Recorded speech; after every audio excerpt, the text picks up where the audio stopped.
Bonjour et bienvenue dans le podcast Panajou, la maison de la photographie, un podcast qui parle de photographie et de réalisation essentiellement. Alors Panajou, c'est qui? C'est quoi? C'est le plus vieux magasin photo de France fondé en 1865 à Bordeaux.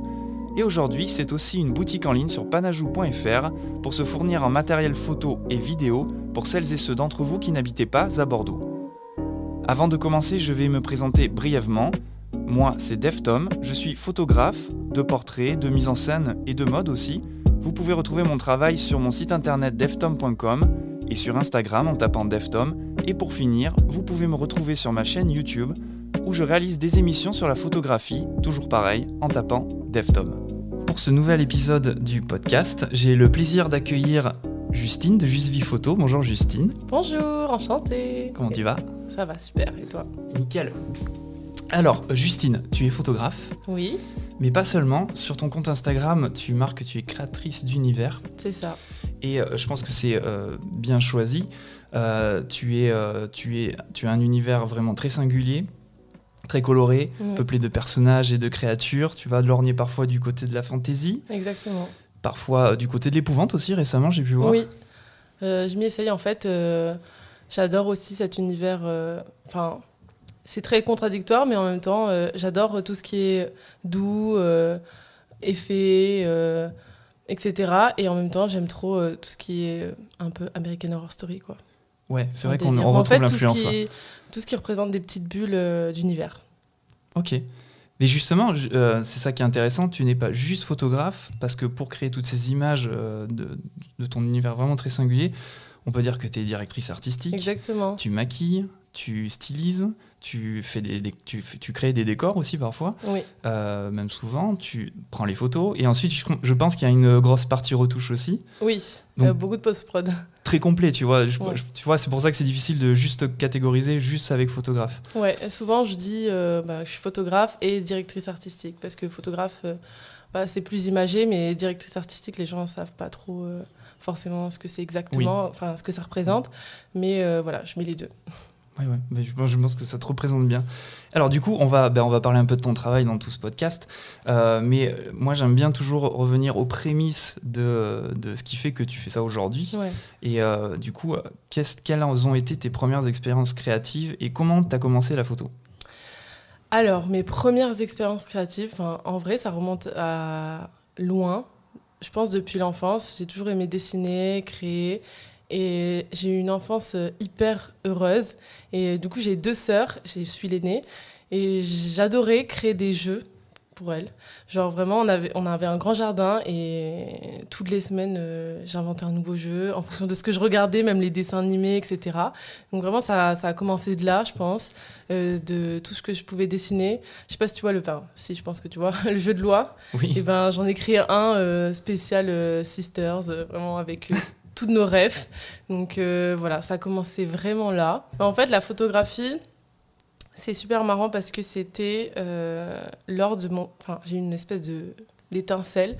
Lors de mon premier shooting, moi, en tant que modèle photo. Ouais. Genre, en fait, du coup, je suis réunionnaise, j'habite à La Réunion. Et il y avait une photographe hyper connue là-bas, la plus connue.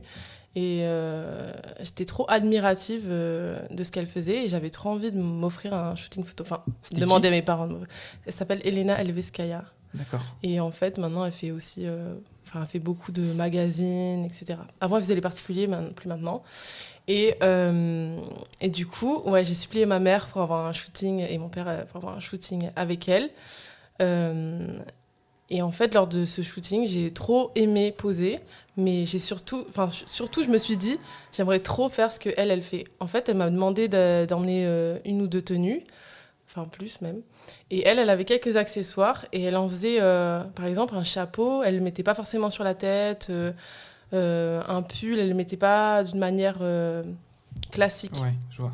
Et du coup, c'était super intéressant de la voir travailler comme ça. Et en fait, en sortant du shooting, j'ai eu ce truc en mode, ouais, ok, je veux faire ce qu'elle a fait. Ça t'a fait un choc. Ouais, ça m'a fait un choc. Et en fait...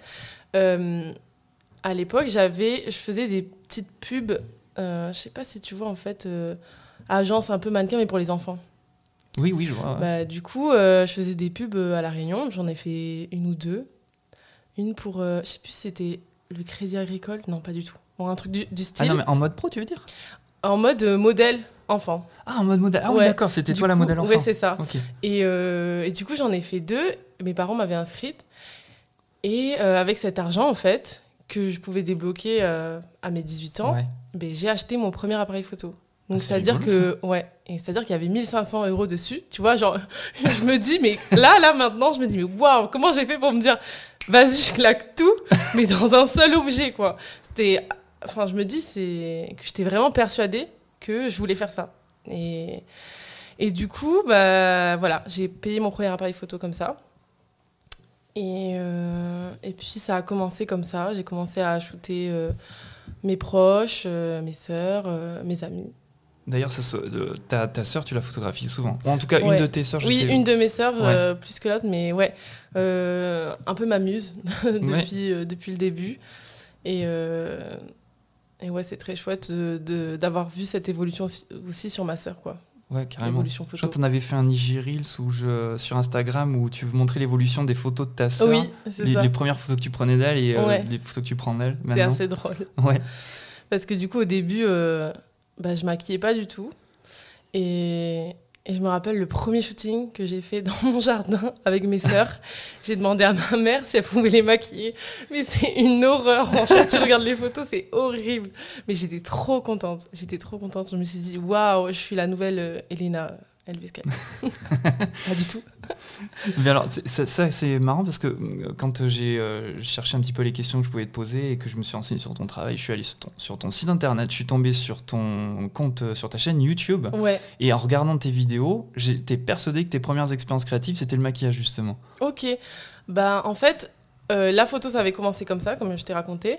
Et par la suite, il y avait cette mode vidéo YouTube, tuto, make-up, etc. Et vraiment, j'avais envie de m'y essayer. C'est toujours le cas, non? Ouais, mais en fait, ça a commencé à... Oui, d'accord. Tu vois, c'est l'époque, ça a commencé vraiment à être tendance de suivre des youtubeuses beauté, de suivre des tutos, le make-up, etc. Et en fait, je suis un peu tombée dedans. Ça a changé ma perspective du make-up parce qu'avant, je voyais ça comme quelque chose de superficiel. En fait, à La Réunion, les gens ne se maquillent pas vraiment. T'es plus jugé si tu te maquilles que si tu te maquilles pas. Alors que ici, j'ai l'impression que, en métropole, j'ai l'impression que tout le monde se maquille un petit peu Oui. à partir du collège, lycée, quoi. Et du coup, ça a changé ma perspective parce que je me suis dit, ouais, mais en fait, c'est grave créatif et artistique. Et à partir de là, j'ai commencé aussi à essayer de m'entraîner sur moi et sur les autres. Donc, toujours en parallèle avec la photo, etc. Ouais, donc ça s'est bien imbriqué, les deux, Ouais. en fait, en même temps. Ouais, c'est ça. Et après, surtout sur moi. Et de temps en temps, si je pouvais maquiller mes modèles, voilà, c'était bien. Et petit à petit, ça a évolué dans ce sens. Ok. Donc voilà. Mais c'est venu après, le maquillage, après la photo. Et du coup, j'avais commencé les vidéos YouTube, j'ai vu à mon tour de faire des tutos, etc. Oui, justement, je vais te poser des questions après sur YouTube. Alors du coup, quelles ont été tes inspirations pour la photo? Pour en arriver à cet univers que tu créais, est-ce que tu as des inspirations très marquées dans ton travail? Oui, je pense que au tout début, la plus grosse inspiration du début, c'est la K-pop. Les clips de K-pop et comment ils s'habillaient. Je trouve que c'est vraiment des gens qui sont en avance sur la mode, sur les tendances. Je connais très peu la K-pop. Et l'esthétique, en fait, ça me faisait voyager, quoi. Et je voulais trop rentrer dans ce genre d'univers. Et tous les clips, j'ai regardé et j'observais vraiment tout ce qui était costume, lumière, même des petites choses créatives, genre il peut y avoir un bain de sneakers, je vais être là en mode waouh, trop cool, pourquoi j'ai pas eu cette idée? Enfin, il y avait que des choses comme ça. Donc les premières inspi, je pense que c'était vraiment ça. Ok. Et ensuite, je sais pas si tu connais l'artiste Mélanie Martinez. Non, ça me dit rien. Et je l'ai découverte, à mes 18 ans, par là. Et depuis, je la suis, c'est genre ma pop star, c'est mon idole, vraiment, genre, je la trouve incroyable. En fait, son esthétique est très enfantin, un peu comme ce qu'il y a autour de nous. Ouais. Et ce qu'elle raconte, c'est vachement trash et réel. Ah oui, et un décalage. brusque. Ouais. Ok, je vois. Donc en fait, elle crée des histoires réalistes sur ce qui se passe, des choses assez sérieuses, mais en le racontant dans une esthétique vachement enfantin. Ouais, mais ok. Et C'est j'adore. marrant, c'est marrant de faire ça. Ça désamorce un peu Ouais. le côté dur de ce que tu peux raconter comme ça. C'est ça. Et en fait, elle trouve beaucoup de parallèles avec les adultes et les enfants. Et l'enfance. Comme si c'était une deuxième vie et que c'était la même chose un peu. Je sais pas si tu vois. Ouais, je vois à peu près. Et Non, puis il y a pas mal de troubles en étant C'est adulte ça. qui vient de l'enfance. ouais, Et ça exactement. permet d'extérioriser Oui. d'une certaine façon en faisant ce genre d'univers. Exactement. Ok. Donc voilà, elle m'inspire énormément. Et je pense après, comme tout le monde, Instagram, tout ce qui peut passer, etc. Enfin, moi, je vois Ouais. vraiment l'inspiration comme une grosse boîte vide que tu as au début et que tu la remplis petit à petit grâce à ce que tu peux observer et enregistrer. Et plus tu observes de choses et plus tu les enregistres et tu les analyses, ben, plus elle est remplie et du coup ton inspiration elle sort vachement plus facilement, quoi. Oui, carrément. Donc voilà. Ouais, inspiré par la vie, quoi, en fait. Hein. Ouais, exactement. C'est vrai même moi le premier, hein, je cherche toujours une source, tu sais, plus précise, Ouais. quelle est vraiment ton Oui, inspiration, tu ouais, vois. c'est Mais ça. en fait, c'est vrai qu'on est inspiré Cette question par... elle est beaucoup plus Et- profonde. Non, ouais, carrément. Parce que je te demandais cette question parce que je crois plus dernièrement qu'avant, mais on voit de plus en plus de références au cinéma ou à des Ouais. séries télé plutôt, je Oui. dirais, dans ton travail. Ouais. Mais en fait, ouais, je regarde beaucoup de séries. J'aime beaucoup aller au cinéma et analyser les films et comment ils ont fait cette scène, qu'est-ce qui rend la scène intéressante. Et sinon, j'aime beaucoup aussi m'inspirer des choses vachement bêtes, entre guillemets. Genre, je peux C'est-à-dire voir quelque chose dans la rue, je sais pas, une poubelle, je me dis, putain, ça serait top de faire un shooting dans une poubelle, mais avec une robe de mariée, ou je sais pas. En mode Genre challenge. vraiment, comment ? En mode challenge, un peu. En mode contraste. Et dire, ah tiens, ok, mais c'est beau, pourquoi ? Alors que c'est une poubelle, tu vois. Donc, ouais. Ok, je vois. Non, mais ça me fait, c'est étrange, ça me rappelle un souvenir. J'ai photographié une modèle, et je l'avais mise sur des poubelles Ouais. dans une rue à Bordeaux. Ouais. Il y a une dame qui est passée, mais enfin, mais pourquoi vous faites ça? Qu'est-ce qui se passe ? Qu'est-ce que... J'adore. Elle m'a tellement jugé en me Ouais. disant mais elle est tellement belle en plus, pourquoi Ouais, vous la pourquoi photographiez sur une poubelle? J'adore. C'était extrêmement gênant, mais en même temps c'était vrai. Enfin, je veux dire, Ouais. je la comprends, je comprends. Mais j'aime bien sortir les gens du réel. Et même si la photo elle paraît réaliste, qu'on se dise, putain, ça peut pas vraiment se passer en vrai. Ouais. Tu vois. Du coup, comment ça se passe un shooting de A à Z avec toi aujourd'hui? Alors, du coup, on passe commande, on choisit sa formule, j'ai 3 formules permanentes. Et ensuite, je reçois soit à mon studio, à Bordeaux, si ça se passe à Bordeaux, et si ça se passe à Paris, maintenant, je loue des Airbnb sur des courts séjours pour tout regrouper. Et du coup, il y a la partie réservation, la partie où j'essaie de demander à la personne comment elle se sent, qu'est-ce qu'elle aimerait porter, est-ce qu'elle balance plus dans un style, comment dire, un peu dark, un style un peu glamour ou plus mignon. Et en fonction de ça, je vais créer le shooting dans ma tête. Et ensuite, on a rendez-vous. La première étape, c'est le make-up. Et du coup, pendant ce moment, le plus important, c'est de mettre à l'aise la personne. Et je trouve ça super que moi, je puisse maquiller. Donc, avoir ce que moi, j'ai visualisé exactement, pour pas être déçue.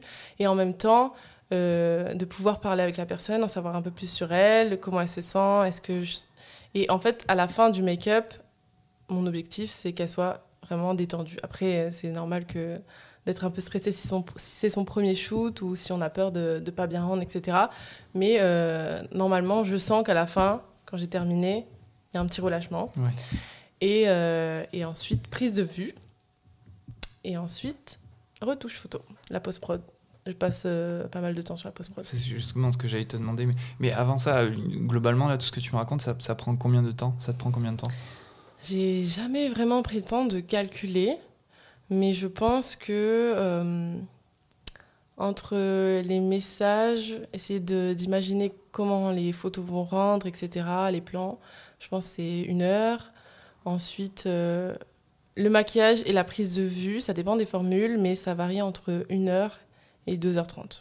Ouais, c'est bien complet. Hein. Donc, ouais, c'est pas mal. Et puis, ensuite, les retouches. Je pense que je passe entre 30 et 1h30 en fonction des photos. Je pensais 30 heures. Non, non, pas du tout. 30 minutes et 1h30 par photo, en général. Ok, d'accord. Ça dépend encore une fois des formules, de ce qu'il y a à faire. Mais des fois, si la cliente vient te voir en disant j'aimerais faire ça, ou c'est systématiquement toi qui trouve les idées? Alors, mais en fait, avant, c'était comme ça. Avant, les personnes elles venaient me voir et on essayait de trouver un univers qui lui correspondait. Et en fait, j'ai remarqué que les gens, ils aiment bien être guidés quand même un minimum. Et souvent, soit ils savent pas ce qui peut leur correspondre, soit ils n'ont pas d'idée. Et du coup, j'ai créé ces formules pour ça. Et en fait, dans les formules, ça laisse quand même un champ des possibles de s'adapter à la personne. Mais s'il y a quelqu'un qui arrive demain avec un super projet ou un projet bien spécifique, j'accepte avec plaisir, quoi. Faut que ça soit vraiment très particulier, quoi. Mais en fait, soit particulier, soit si elle arrive avec une idée précise, je sais pas, par exemple, elle me dit moi j'aimerais beaucoup avoir un shooting, je sais pas, je réfléchis un peu style sorcière, gothique, je sais pas, quelque chose que par exemple on voit pas trop sur mon profil. Je sais que soit je pourrais l'adapter dans mes formules permanentes, comme une formule un peu tableau, ça pourrait être super stylé, un tableau gothique, ou alors une formule un peu style collage que je propose aussi, donc avec des grands angles et tout, il y a quelque chose à faire. Mais si la personne elle a un lieu en tête, elle veut faire ça en extérieur, etc., là je vais proposer des choses et on va arriver à faire chacun un pas vers l'autre pour retrouver un univers qui nous va toutes les deux, je vois, ou tous les deux. Mais en tout cas, ça doit, quand même, je suis en train de penser, ça doit te prendre énormément de temps en préparation, ne serait-ce que par exemple, je pense par exemple au stylisme, trouver les vêtements, parce que t'as pas forcément tout dans ta garde-robe. Ah oui, c'est vrai, j'ai oublié. Parce qu'il y a ça, il y a ça aussi. Il y a beaucoup de choses. Oui, en fait, j'ai dans mon studio pas mal de vêtements que parfois je réutilise, parfois je revends, parfois j'échange. J'ai comme une malle au trésor où il y a tous les petits tops, tous les comment dire, en fait c'est des vêtements que je peux réutiliser mais de différentes manières et ça va jamais vraiment se voir que voilà, je prends les mêmes vêtements parce que j'ai pas envie d'en racheter toujours plus. Enfin, voilà, surconsommation, on sait. Et puis je trouve ça intéressant aussi de faire ce travail-là. Mais sinon, je vais chercher soit en friperie, j'essaye de plus en plus, soit sur Internet, si j'ai moins le temps. Parce que c'est pareil, en fait, je me laisse quand même une petite limite quand la personne m'envoie un message, à me dire, ok, avant cette date, je ne pourrais pas parce que je ne serais pas certaine que je puisse trouver exactement ce qu'il nous faut, etc. Mais c'est vrai que ça prend un peu de temps de chercher les tenues. Si ça sort des formules, surtout. Donc, Et si t'as vraiment pas, là j'en reviens encore au stylisme, si t'as vraiment pas la pièce qu'il faut pour ce projet, forcément il faut rechercher une pièce qui va correspondre au projet. Oui, c'est ça. Mais après, j'ai aussi ce truc où je me dis, ok, je peux pas avoir ce que j'ai dans la tête, mais je vais chercher quelque chose qui va correspondre au mood, mais que je peux avoir plus facilement. Ouais. En fait, faut être malin, quoi, sur le stylisme. Et j'espère que t'as pas beaucoup de désistements à la dernière minute parce que vu toute la prépa que tu fais, ça doit être rageant, ça. Ouais. Ça, c'est... En fait, au début, c'était vachement comme ça parce que je demandais pas d'acompte. Mais maintenant, avec les acomptes, et puis je sens quand la personne elle est très motivée et que ça file droit, entre guillemets. C'est pas ça le mot, ça c'est un peu hard, mais je sais pas comment on peut dire autrement. Non, filer droit, ça me va. Horrible, la meuf, on va dire, ok, d'accord, elle est un peu tyran, celle-là. Non, mais je veux dire, quand on sent que la personne, elle a envie, elle est motivée et qu'on va faire un super truc ensemble, quoi. Mais généralement, enfin, là, dernièrement, je pense pas avoir eu une expérience où... Ah, mais tant mieux. Hein. À part Covid, mais c'est plus des déplacements de séances. Quoi, tu veux dire, pendant le Covid, il y a eu des désistements? Non, mais je veux dire, si quelqu'un a le Covid, Ah oui, oui, j'ai eu évidemment. le Oui, Covid, là, on déplace. Et du coup, ça a créé autre chose dans l'organisation, mais ça va, franchement, j'ai pas eu. Du coup, tu te déplaces à Paris, tu m'as dit? Tu te déplaces ailleurs? Je me déplace très souvent à Paris, enfin tous les mois, j'essaie de monter 4 jours par mois, parce qu'il y a beaucoup de demandes là-bas. Et dernièrement, j'ai fait Bruxelles et Lyon, c'était super, franchement, des gens adorables, j'adore rencontrer les gens. Et j'aimerais trop faire d'autres villes, parce que j'ai pas mal de demandes dans d'autres villes, mais à voir, parce que des fois, c'est des coins, j'ai l'impression qu'il y a une personne qui me demande, Oui, ça vaut et pas le puis coup d'y voilà, aller, c'est ouais. ça. Ouais, je vois. J'aimerais bien, hein, mais C'est pour ça, c'est les un peu grandes villes, compliqué. dans les grandes villes, tu peux regrouper plusieurs personnes en même Ouais. temps. Et puis c'est assez compliqué dans le sens où je dois louer un Airbnb, tout ramener, rien oublier, tout ce qui est make-up, flash, photo, tout le matériel. Et puis je me déplace dans une ville que je connais pas trop forcément, etc. Des fois, enfin au niveau organisation, voilà, faut s'y prendre à l'avance et il faut être sûr que ce soit assez rentable, quoi. Oui, bah surtout si tu loues un Airbnb, Ouais, les Airbnb c'est pas donné. c'est pas donné, ça dépend lequel. Mais juste, et alors, je crois que c'est pareil, c'est sur Instagram, j'avais vu ça, une vidéo que tu avais postée où tu montrais. C'est pas grave. Pardon. Où tu montrais que tu avais loué un Airbnb et t'enchaînais, je crois, 3-4 clientes dans la même journée. Ou c'était plusieurs jours, je sais plus exactement, mais je me suis dit, même si c'est vraiment la même journée, t'enchaînes, genre vénère. Hein. Ben là, depuis. Enfin, en gros, moi, je me laisse 3 shoots max C'est beaucoup déjà. dans la journée. C'est déjà beaucoup. Et Parce que, on le rappelle, tu fais aussi le maquillage, le stylisme. Oui. Donc... Mais en fait, des fois, j'oublie que c'est. Une fois, j'avais fait 3 shoots dans la même journée et je me suis dit, waouh, mais pourquoi t'es fatiguée comme ça? Genre, je me suis dit, en fait, je suis fatiguée pour rien. Mais en y réfléchissant, je me dis, ok, Justine, franchement, ça demande déjà de l'énergie, de parler aux gens, d'être avenant. J'ai pas envie d'être fatiguée et de parler, comment dire, de pas avoir de conversation, de pas pouvoir mettre à l'aise la personne. Donc ça demande de l'énergie. Ensuite, de maquiller, d'être concentrée en même temps. Et après, de donner des directives aussi, tu vois, parce que la plupart du temps, c'est des gens qui n'ont jamais posé. Donc, ouais, ça demande beaucoup d'énergie. Donc, le max que j'ai pu faire, c'est 3 shoots et je pense que c'est ma limite, quoi. Pour que je sois efficace et bien avec la personne, quoi. Ouais, tu m'étonnes. Oui. C'est déjà beaucoup. Et toujours pour parler de tout ce travail, tu passes du coup, à ton avis, plus de temps en prise de vue ou en post-production? Je pense que ça dépend des shootings, mais je pense que je passe beaucoup plus de temps en post-prod et dans les montages. J'adore ça aussi. Parce que tu fais vraiment des retouches, enfin, je ne sais pas si on peut dire retouches, mais en tout cas des tableaux, si tu le dis toi-même. Et c'est du surréalisme même. Ouais, tu fais des déformations d'images, oui, il y a comme ça, des vagues. Et ouais, c'est quand même beaucoup de boulot, quoi. Oui, ouais, la retouche, ça demande pas mal de temps, de concentration. En plus, des fois, souvent, j'ai besoin de faire des pauses entre soit chaque photo pour avoir du recul, soit chaque commande pour me dire, ok, là j'ai la tête dedans, est-ce que c'est trop jaune, est-ce que c'est trop bleu, est-ce que c'est bien cadré, est-ce que c'est bien mis en valeur, etc. Donc, ouais, au-delà de la retouche même, il faut que je prenne du temps pour que mon cerveau il réussisse à prendre du recul sur les prises de vue, et puis voilà. Ouais, tu m'étonnes. Et en création de décors, je sais pas si tu en fais toujours beaucoup aujourd'hui. Moi, je me rappelle que la première fois que j'ai découvert ton compte, c'était pas loin d'une série que tu avais postée avec une modèle et elle avait une pince de crabe. Oui. Ça, c'était incroyable. J'ai adoré. Et je sais plus si tu avais posté des vidéos ou en story sur Instagram, je sais plus trop, mais je t'avais vu mettre la tapisserie au mur, vraiment faire la création de décors.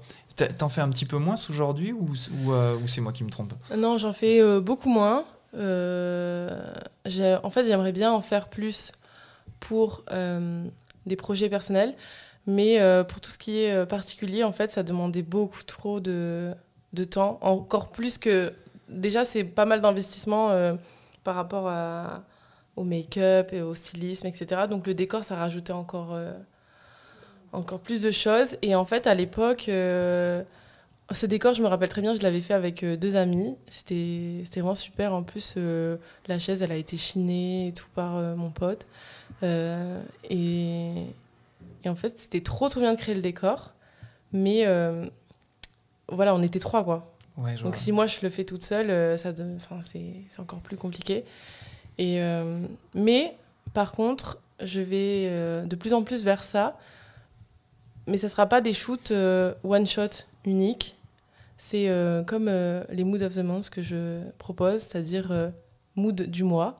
Donc chaque mois, un mood éphémère en fonction du contexte et des places limitées. Et en fait, j'aimerais bien faire la même chose mais avec les décors. En gros, je crée le décor et ensuite je me dis, voilà, il y a 5 places.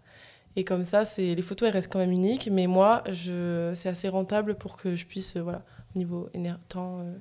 Mais c'est quelque chose aussi que tu peux proposer, par exemple, pour faire de la publicité ou Oui, c'est vrai. c'est ce genre de truc que t'y as déjà pensé? Pas vraiment parce que en fait j'adore faire ça mais je sais pas si un jour on me contactera pour faire une pub. Par contre je serais super contente et aussi je suis pas très très manuelle. Ah bon? En fait j'adore visualiser, je sais que en fait je sais que ça va bien rendre mais comment dire, si on regarde de près les finitions, le papier peint, etc. Je triche un peu et je sais que si y a un bout de papier déchiré et que ça va pas, je vais pouvoir le retoucher, mais je suis pas forcément très manuelle. Ok. Et c'est un peu mon point faible. J'adore créer les décors. Je me dis ok ça serait bien comme ça, comme ça, comme ça. Mais quand il faut vraiment poser les choses, etc. Je suis pas très délicate. Voilà. Mais par contre, est-ce que ça te dirait, par exemple, on t'engage en tant que directrice artistique, mais tu ne fais pas les photos par contre? Ça, c'est quelque chose que tu serais capable de faire? Je pense que je serais capable de faire, mais j'aurais un petit pincement au cœur, je pense. Ouais. À pouvoir participer aussi. Mais j'adorerais, par exemple, être directrice artistique au niveau... avoir une équipe, par exemple, make-up artiste, décoratrice et stylisme, coiffeuse. Et moi, je dirige le shoot et je prends les photos. Ça serait trop, trop, trop bien. Ah, donc, ouais, d'accord. Donc, t'as pas forcément vocation à faire le maquillage, le stylisme à chaque fois. Enfin, disons que c'est quelque chose que tu veux penser, imaginer. Oui. Mais pas forcément faire sur la longueur. En fait, j'adore faire ça, mais si, par exemple, demain, on me contacte et on me dit, voilà, il y a une équipe, bah, je serais trop, trop chaude pour tenter l'expérience, quoi. De l'idée un peu un projet avec plein de gens cool. Ouais, puis je pense que c'est chouette de travailler en équipe. Ouais, j'aimerais trop. Ok, d'accord. Donc, on l'a dit, enfin tu l'as dit surtout, beaucoup de clients et clientes particulières. Est-ce que c'est pas compliqué, justement, t'en parlais un tout petit peu juste avant, mais on va peut-être un peu développer. Est-ce que c'est pas compliqué de faire poser des personnes qui ne savent pas poser, contrairement à des modèles expérimentés que tu as déjà fait aussi? Bah, en fait, la première fois du coup que j'ai posé, j'ai vraiment enregistré toutes les poses qui mettaient en valeur. Et depuis ce jour, je répète vraiment tout ce qu'elle... C'est comme si elle m'avait enseigné alors que pas du tout. Elle m'a juste fait un shoot, mais moi j'étais là, ok, elle me dit de mettre l'épaule comme ça, d'accord, ok, je vais bien retenir. Et au fil du temps, après j'ai appris aussi à observer les photos, les magazines, qu'est-ce qui mettait en valeur un modèle. Et puis c'est l'expérimentation aussi. Et du coup, j'ai plein de poses en tête avant de commencer un shooting. Et après, si j'ai de l'inspiration que j'ai pas forcément de base, enfin les poses de base, je donne. Et si la personne, je sens qu'elle est partante pour faire un freestyle un peu, je propose aussi qu'elle puisse bouger et voir comment elle a envie de se mettre. Mais ça va, c'est pas trop compliqué de faire poser quelqu'un quand toi, tu sais comment te mettre en valeur.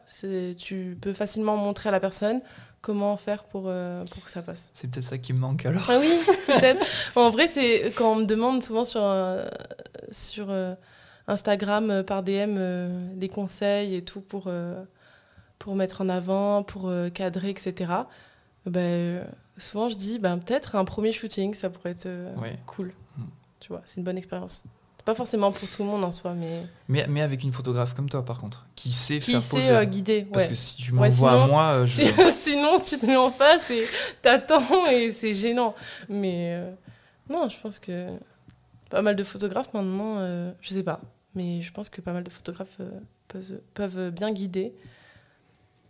Ça dépend justement de l'expérience. Moi, je sais guider évidemment parce que j'ai des idées, mais il me faut une modèle expérimentée. Oui. Ça, c'est sûr, par contre. Pour une petite base de mouvement. Ouais, voilà, les bases de se mettre en valeur. Parce que si je m'amuse à reproduire la pose, moi, ça va être catastrophique. Ah oui, c'est vrai. Mais en soi, moi aussi, genre quand c'est des hommes, des modèles hommes, j'ai un peu plus de mal parce que je suis tellement habituée à répéter les mêmes poses que des fois je me dis ok là non mais ça va pas le rendre comme je veux et du coup cette année j'aimerais beaucoup plus acquérir de l'expérience avec des modèles hommes.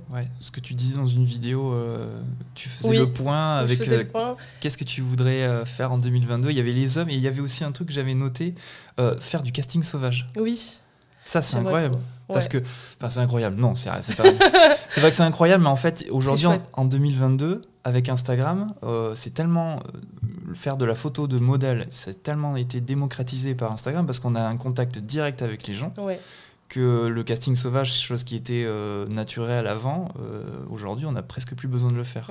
Donc, pourquoi cette envie de faire du casting sauvage aujourd'hui en 2022 ? Parce que, en fait, je suis quelqu'un qui... genre quand je vais marcher dans la rue, je vais voir un objet, ça va m'emmener à une pensée, qui va m'emmener à une pensée, qui va m'emmener à une pensée. Genre je réfléchis vachement comme ça. Et en fait, quand je regarde, ça peut m'arriver de croiser quelqu'un et je me dis, waouh, ok, alors elle pourrait faire ça, ou lui, ça pourrait être trop beau, un style comme ça, etc. Et ça m'emmène tout de suite dans dans une réflexion. Et souvent, je me suis dit, vas-y, dis-lui, et au pire, tu risques quoi ? Mais j'ai jamais fait. Franchement, pourtant, je suis vraiment pas quelqu'un de timide. Je suis assez sociable, mais ça, j'ai assez peur de faire peur, de déranger. Ouais, ça, je comprends. Et souvent, j'ai l'impression que notre génération, elle a un peu peur aussi des gens. A raison pour certains sujets, quand même. Bien sûr, justement. Donc c'est ça qui... Moi, c'est principalement ça qui me... Parce que moi aussi, je suis pas vraiment timide. Je pourrais aborder quelqu'un facilement dans la rue. D'ailleurs, j'ai déjà fait la street photo où je photographiais les gens. Mais là, c'est trop bien, ça. T'as un appareil entre les mains, donc du coup, ça donne un indice déjà à la personne, clair. En fait. Qu'est-ce que tu vas... Ça la rassure un petit peu, peut-être. Exact. Et puis surtout, tu lui proposes pas un projet dans viens demain chez moi au studio ou j'en sais rien, tu vois. Mais c'est vrai que je m'auto-censure quand il s'agit, parce qu'en plus je photographie exclusivement des femmes. Oui. Donc moi, en tant qu'homme, aller aborder une femme dans la rue que je ne connais pas, qui ne me connaît pas, c'est très compliqué. Je sais que je le fais pas pour cette raison, parce que j'ai pas envie de l'effrayer. Oui, mais exactement. Et moi je me suis dit, bon là, Justine, quand même, t'as un peu de chance, t'es une femme, je pense pas que, tu vois, j'ai beaucoup moins de chance d'effrayer quelqu'un. Et je pense que la personne, elle serait flattée. Enfin, la plupart du temps. C'est possible, oui. On m'a... Au pire, elle refuse, tu vois, mais elle se serait dit, ok, on m'a demandé, ça peut faire plaisir, quoi, je pense. Ok, donc tu vas essayer cette année ? J'aimerais. Franchement, j'ai recroisé des gens qui m'inspiraient, mais toujours pas. Il faut que j'ai le déclic, le truc où je me dis, ok, là, aujourd'hui, si je sors et je croise quelqu'un, il faut que je me prépare mentalement, je pense. Mais c'est surtout qu'imagine, tu croises la personne dans le bus. T'imagines, Pardon, excusez-moi. Oui, donc vous, ça vous dit un petit shooting, genre la personne elle va regarder en mode pourquoi ? Mais et imagine, je sais pas, il y a 2 personnes. Et je dis non, c'est toi en fait. Tu vois, je sais pas. Ouais. Ah, tu penses à plein de situations différentes. En fait, il y a plein de trucs qui fusent et je me dis t'es obligé de t'adapter au moment. Ouais. Souvent, ce qui est quand même assez relou, c'est que souvent les personnes sont soit occupées, à lire un bouquin, pas du tout, à regarder un smartphone, à avoir les écouteurs aussi. Donc, t'es obligé de la déranger, la personne. Ouais. Soit ça, Soit, moi, vraiment, quand je vois un visage, c'est instantané. Ou même, genre, je vois une personne un peu de loin, c'est instantané. C'est-à-dire que je me dis, oh! Donc, il se peut que je croise quelqu'un, mais en la croisant, je me dis, waouh! Et donc, t'imagines, je croise et je fais, oh, salut! Genre, vraiment, c'est ça, en fait. Les situations sont un peu cocasses, Mais pourquoi mais pas? j'y arriverai. Mais pourquoi pas, en vrai. Moi, je pense que Franchement.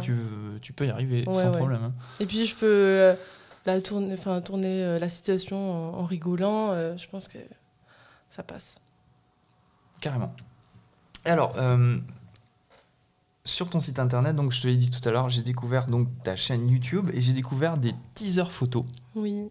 Chose que je crois que tu ne fais plus aujourd'hui.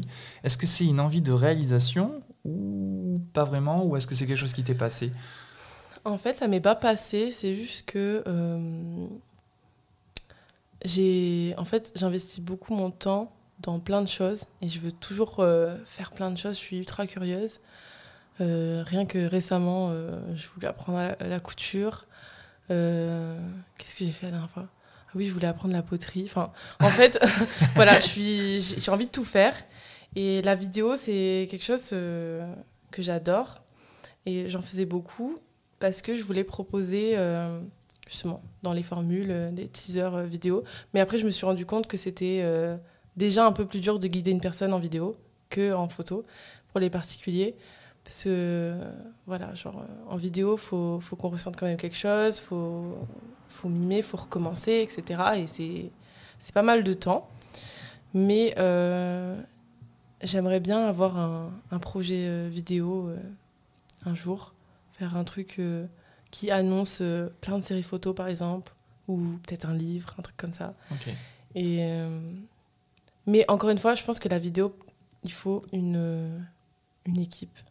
Enfin, à mon sens. Ce que je fais, les teasers vidéo, je le fais, j'aime bien ce que je fais, mais je sais que j'aimerais avoir plus dans les plans, dans quelqu'un pour me guider, parce que c'est pas pareil que la photo, quoi.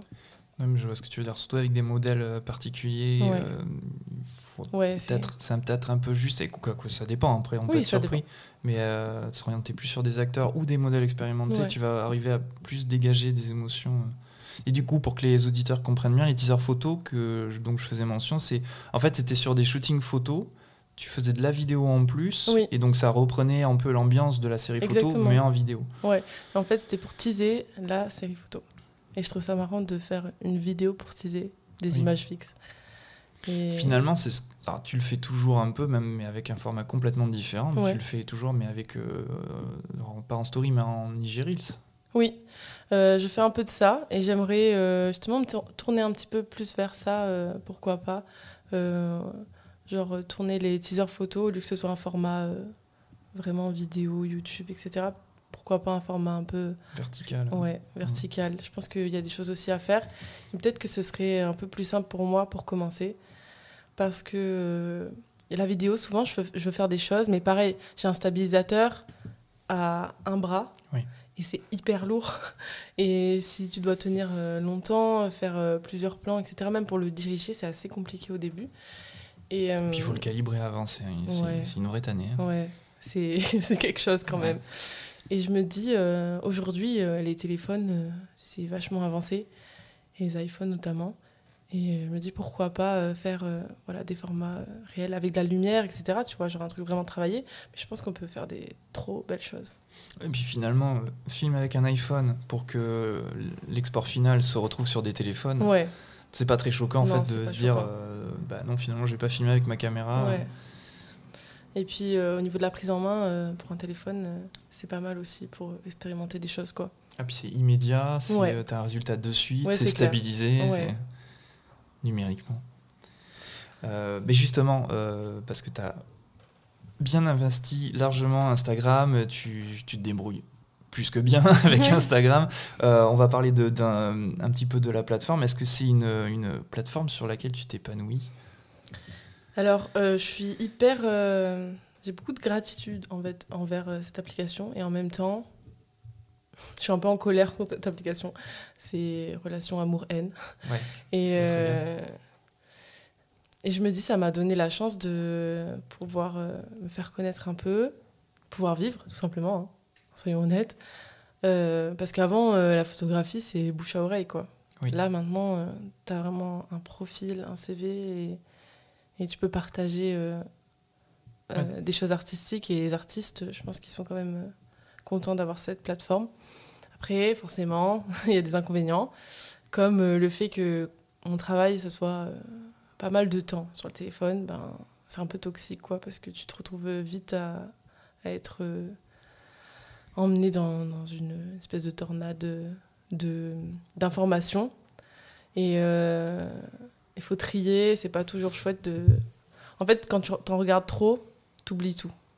Tu vois, c'est genre si tu te mets une limite où tu regardes beaucoup de choses, tu vas pouvoir enregistrer les choses et ça va t'être utile. Mais si tu commences à dépasser un certain temps, c'est comme si tu n'avais rien vu. Je sais pas. Ça, c'est la surinformation, mais je dirais que c'est Internet plus globalement. Oui. Oui, mais Instagram, c'est quand même bien particulier pour te faire rester... Ils savent comment te faire rester sur l'application. Ouais, clairement. Ça, c'est sûr. Et puis comme tu réponds aux messages, en attendant la réponse, tu regardes de stories et au final, après, voilà, tu te fais embarquer, quoi. Donc, tu t'imposes des limites, du coup, en temps ? Je m'impose des limites. Des fois, c'est pas simple parce que, en fait, j'ai ce truc aussi où je dois gérer ma visibilité et au-delà d'être directrice artistique, pardon, je suis aussi un peu community manager, quoi. Ouais. Faut que je le sois parce que t'as beau avoir du talent ou avoir un super style ou être original ou faire quelque chose que personne ne fait ou quoi, s'il y a personne pour le voir, ça sert à rien, quoi. Oui, d'accord. Et du coup, ce qui fait que souvent, je me dis, ok, là je vois ça. Ça peut marcher, ça peut être sympa à faire, comme réel, comme TikTok ou quoi. Et du coup, j'analyse un peu les codes. Donc, je tombe dans ce truc où je réponds aux messages, je vois une vidéo, je me dis, ah, c'est top ça pour faire. Ok, pour la faire, j'ai besoin de ça. D'accord, je vais chercher des photos. Ok, je fais le montage. Et après, quand tu as fini la vidéo, tu te dis, ok, je publie à quelle heure ? Ok, il est déjà 15h, je fais quoi maintenant ? Enfin, en fait, ça va trop vite. Mais en vrai, c'est une bonne plateforme qu'il faut savoir doser, même s'il ne nous facilite pas du tout la tâche, quoi. Mais en fait, moi, je suis sur Instagram depuis le tout début de sa création, 2011 ou 2012, je crois, quelque chose comme ça. Faut quand même se remémorer que c'était c'est un blog personnel, en fait. Oui, c'est vrai. Pas du tout fait pour des artistes, c'est pas fait pour des entrepreneurs. Alors évidemment, maintenant, on me dira et à juste raison, qu'il y a des outils pour les entrepreneurs, mais à la base, c'est un blog personnel, donc c'est pas vraiment fait pour les artistes. C'est vrai. On s'épanouit dessus, sur certains points, et toi, je pense que tu y arrives aussi, comme tu l'as dit. Mais si t'as pas une vraie stratégie ou en tout cas si tu investis pas de temps derrière, comme tu l'as dit, en fait, t'auras beau avoir du style ou avoir un travail d'enfer, ça servira à rien du tout. Pas. Ouais. C'est vrai qu'il est un peu triste aussi, c'est qu'il faut savoir te vendre avant tout. Et j'ai l'impression que tu peux être moins bon et savoir mieux te vendre. Oui. Et voilà, quoi, ça marche mieux. Oui. Donc, ouais. Quelle note c'est ça. Positive. Non, mais je suis d'accord avec ça. On va parler d'autre chose. Justine, tu fais pas que de la photo aussi. Tu as fait un agenda, je crois que ça fait 1 an déjà que tu l'as sorti. Oui. 1 an, c'est ça. Oui, ça fait 1 an là. Qui s'appelle Le meilleur de moi. Oui. Est-ce que tu peux nous en dire plus ? Alors, Le meilleur de moi, c'est un carnet qui regroupe vraiment toutes les choses que j'aime. Et j'ai eu l'idée quand... En fait, je sais plus vraiment comment c'est sorti de ma tête. Mais je me suis dit, un jour, j'aimerais trop faire un carnet où on n'a pas besoin d'autres carnets. En fait, moi, j'adore les carnets, mais souvent, c'est soit un agenda, soit un carnet où tu peux noter tout ce que tu veux, soit... soit tu crées ton propre bullet journal, mais il faut dessiner, il faut marquer des trucs tous les jours, c'est un peu compliqué, quoi. Et du coup, dans ce carnet, je regroupe développement personnel, parce que j'adore ça. Et Et du coup, toutes les semaines, il y a un défi sur un thème. Et en tout, il y a 12 thèmes. Donc, ce qui fait qu'il y a 4 thèmes par mois. Ok. Et 12 thèmes différents, la positivité, l'écologie, pas mal de petits défis. Et à côté de ça, donc c'est un agenda où tu peux marquer ce que tu as à faire. Tu as des pages aussi pour tes souvenirs. Et des photos de toi à l'intérieur aussi. Enfin, des photos de toi. Des non, photos pas que des tu as photos de moi, fait. t'imagines. Oui, il y a des photos de moi, du coup, c'est une autobiographie. Non, du coup, des photos que moi j'ai prises. Donc, tous les mois, c'est illustré. Ça illustre un peu le thème. Donc, j'ai voulu mettre un petit peu de... En fait, c'est un esprit un peu décoratif à l'intérieur. Ça fait du bien de voir un peu d'images, quoi. Et du coup, oui. Donc, agenda, défi, tes chansons du moment. Parce que la musique... En fait, de marquer ses souvenirs, je trouve ça hyper cool. Et de pouvoir, en fait, à la fin du carnet, donc le remplir et de voir tout ce que tu as pu accomplir, que ce soit de type agenda. Donc, tu sais, tu marques tes dates et puis ce que tu as pu faire. Donc là, tu peux relire ça. Tu peux relire la page souvenirs qu'il y a toutes les semaines. Et te rendre compte de ce que tu as pu faire et tes down et tes up. Et puis, les musiques, en fait, c'est juste en dessous des souvenirs et ça permet de vraiment se remémorer. Parce que souvent, on écoute des musiques pendant un temps et après, on passe à autre chose. Et si on retombe dessus, genre si tu retombes par exemple sur tes musiques quand tu avais 16 ans et tout, ça te ramène vraiment à cette époque, quoi. Et du coup, je trouvais ça trop cool de pouvoir marquer ça. Et puis voilà. En fait, un journal intime plus quoi. Oui. Journal intime, agenda et... C'est quelque chose que tu aurais voulu avoir, toi ? Moi, j'aurais trop voulu, ouais. Je pense que ça m'aurait... En fait, j'avais un journal intime, moi, à l'époque. Et je le tenais vraiment tout le temps.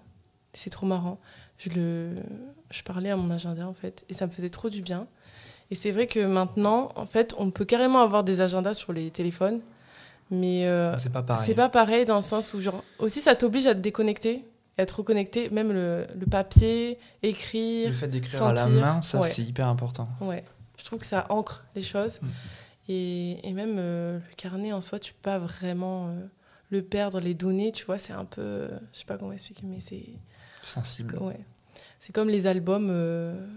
Les albums, moi j'ai envie d'en faire un par an, quoi, les albums photos. Et je trouve ça vachement cool de pouvoir prendre un petit album dans ta bibliothèque et te remémorer ça, plutôt que de scroller sur ton téléphone et te perdre encore une fois. Voilà. Avec une notification qui te ramène à autre chose. C'est vrai que ça, c'est un vrai sujet aujourd'hui. Ouais. Et c'est pour ça que le carnet, en soi, c'est comme une bulle, tu vois, où t'as pas de choses un peu néfastes. Genre, t'es que avec toi, ton carnet, ton stylo et tes pensées, quoi. C'est chouette. Oui. T'as eu des bons retours, du coup, avec ce... Oui, franchement, j'ai des trop bons retours. Et je suis trop contente parce que même j'ai des jeunes filles qui me disent que ça les a beaucoup aidées. Et c'est trop bien de pouvoir faire de l'introspection un peu de temps en temps. Et puis voilà, les défis, c'est pour le développement personnel, mais toi, t'es pas obligatoirement obligé de le faire à telle ou telle semaine. Tu peux te repartir. Si t'as une période où t'es pas bien, tu te regardes et tu te dis, putain, au niveau de, comment dire, ta confiance en toi, et ben, tu peux repartir chercher un petit défi et essayer de le faire toute la semaine pour essayer de te relever un petit peu, quoi. Donc, je suis trop contente que ça aide quelques personnes. Et c'est vrai que c'est assez dur de gérer photo, surtout comme ça commence à grossir vraiment. Et cette boutique que j'aime trop et j'aimerais trop faire d'autres choses dessus. Mais c'est compliqué parce que déjà, le carnet, ça m'a mis pas mal de temps à faire.